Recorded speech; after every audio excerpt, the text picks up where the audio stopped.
What's going on, guys? It's Friday, and I want to talk for a few minutes about sources. No, not those kinds of sources.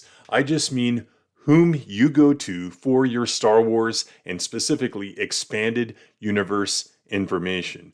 There are some great resources out there, many of them whom you know, as I have advertised in the past, myself included. You've got Matt Wilkins, you've got OG Star Wars, and a host of others.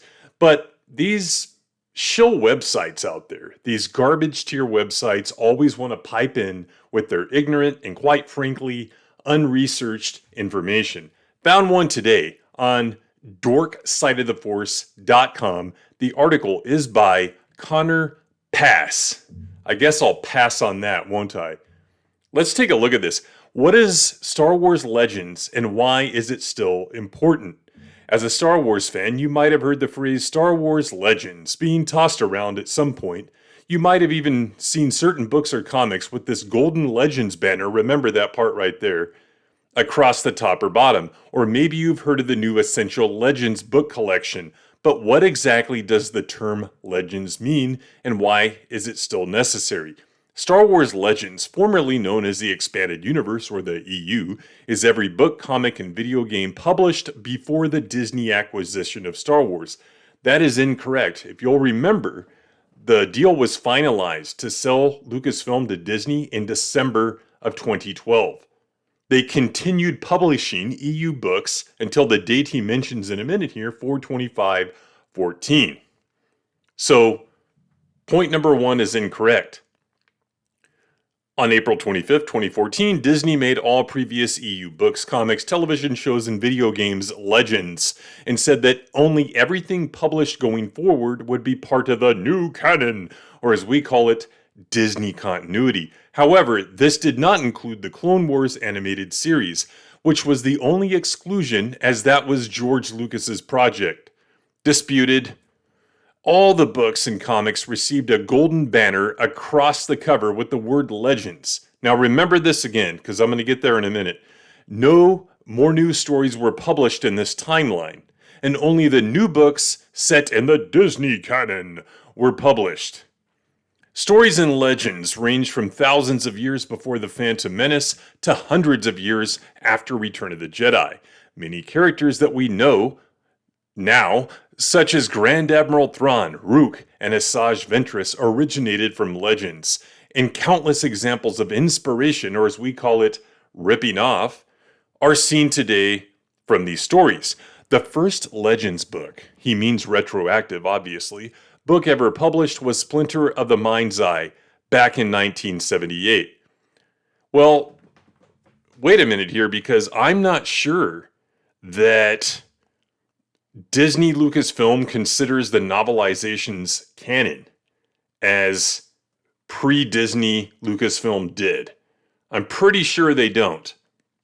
They don't have the tiered system, the correct tiered system that existed when George Lucas owned Lucasfilm. So one could say that the first Legends book published was the Star Wars novelization in 1976, months before the film came out. But that's a topic for another conversation. Though the books and comics did not gain more popularity until later in 1991 when Timothy Zahn's Heir to the Empire was published. That is incorrect. Look what I have in front of me. Han Solo at Star's End, 1979. It was followed by two more books, all by Brian Daley. And then you had the Lando Calrissian trilogy. And then you had the Marvel comic series. Star Wars was hot and heavy in the early 80s, even going into 84, 85. There's this myth about the dark times I've dispelled before.